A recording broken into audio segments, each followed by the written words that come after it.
I'm Michael Sansolo, and welcome to another episode of Shopping with Michael. Today we're going to talk about strategies that you can adapt to make your food shopping a whole lot smarter. And also, a lot of food gets wasted in the United States and around the world.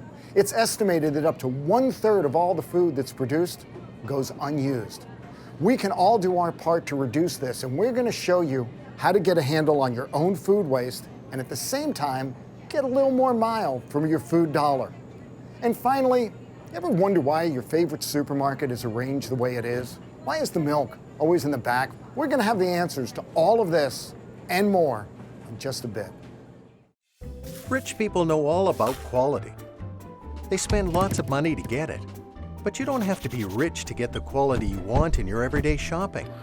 That's because store brands from your favorite supermarket, drug chain, or mass merchandiser give you comparable ingredients, taste, and performance at prices that beat the national brands all the time. Of course, you have to be a smart shopper. Try the store brands. Use them at home, compare products and results. And of course, enjoy the savings. Maybe that's why so many rich people buy store brands too. Store brands, the smart way to get quality. Welcome back. You know, we all go shopping pretty much every week, and there are some small things that we can do before we go to the store, while we're in the store, and then once we come home to help us be a little bit smarter about our shopping. And this can help us in a lot of ways. It'll make sure that we're not buying more stuff than we need. We're not overstocking on certain items, which we then have to throw out later. It could help us with our budget, and in some cases, it might even help us make some healthier choices. But let's break this down and make it easy. Let's start with our planning before we go to the store. Now, most of us are in the habit of making a list. We've been doing this for generations. It's simple and it keeps us organized. But let's keep in mind, we're living in a new age. Today, you can have an app on your smartphone that might help you gear your list to the store you shop at, so you will know aisle by aisle what you're looking at. Plus, a lot of the apps from retailers will even tell you if there's certain specials, so that way you can pick up items that you really need. Here's a cute thing that you can do these days. Your phone has a camera on it. Take a picture of the refrigerator. Take a picture of your pantry. And that way you'll see exactly what you have, and you'll know whether or not you need more of that when you're in the store. Simple things to do that'll make your shopping trip that much easier. But you can also get a little more complex. For instance, think about the menus of what you're going to make in the coming week, because there are items you can buy that you can repurpose a lot of different ways. Let's take something simple. Think of chicken breast. You can use it to make an Italian dish or a Mexican dish or plain old barbecued chicken. If you buy chicken breast in bulk, you're going to get a better price. And if you have your menu planned out for the week, think about it. You could actually have 3 meals coming off that same item. You save some money buying it, you've organized yourself for the week, and you're ready to go. Simple to do, just takes a little bit of planning. So before you leave home to go to the store, use those apps, use a list, even look at circulars. Yeah, I know that's kind of old school, but you'll find out where the specials are, and now you're going to the store prepared to be a better shopper. And then, of course, you've made this list. You've had these meals, you've planned them out. Keep to your schedule, because you gave it some thought. You shopped smarter. You stocked your shelves smarter. You want to take it all the way through. And that comes down to the meals that you're going to prepare.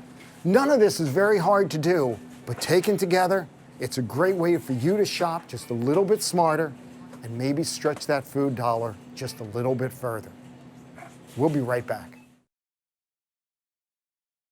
Food waste is a big problem in the United States and around the world.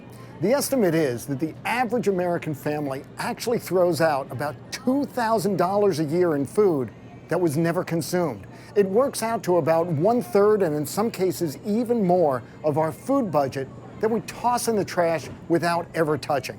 I mean, now it's a huge waste of resources, but it's a waste of our budget. So let's go over some simple things that we can all do that'll make us a little bit smarter when it comes to using products so that we're not throwing out so much money and so much food.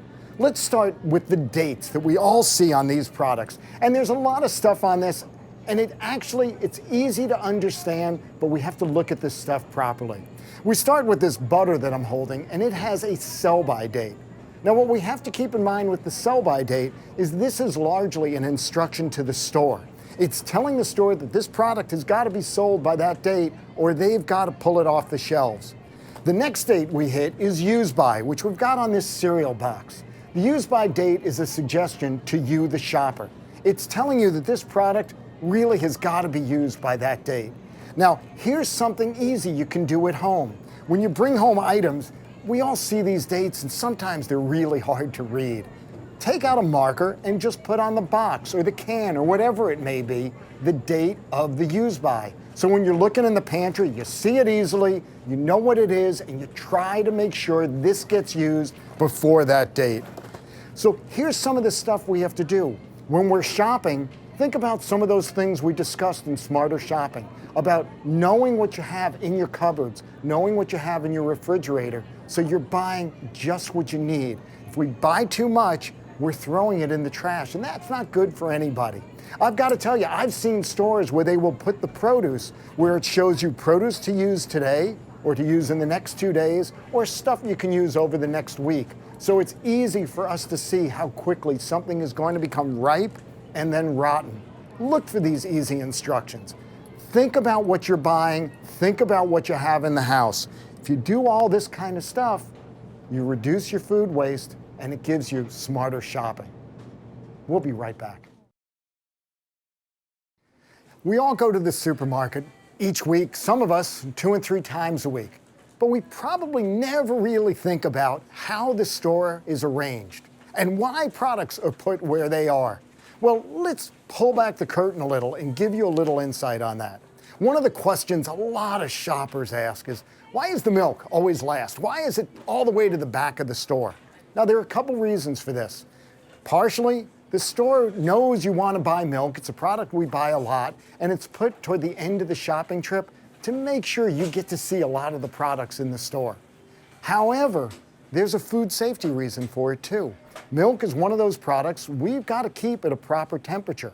A lot of the dairy, a lot of the frozens are that way. And that's why in many stores, the dairy department and the frozen foods are the last things you hit before you go to the cash register. That way you keep those products at the right temperature as long as possible. And by the way, when you're taking them home, you need to get those back in the fridge or the freezer as quickly as possible, because that's how we prevent any kind of food safety issues. But there are some other things that are done in the store. For instance, produce is always the first category you see. And the reason there, again, is pretty simple. Produce is colorful. It smells great. It has all of the appeal of fresh foods. So a supermarket likes to greet you with items like produce and with floral, so that you see those great colors, you get those wonderful aromas, and it gets you in the mood to think about food, because after all, it is a food store. Well, that's it for this episode. I hope you got some nice tips that will make your next shopping trip a little bit smarter, a little bit more efficient, and more fun. This is Michael Sansolo. Thank you for watching.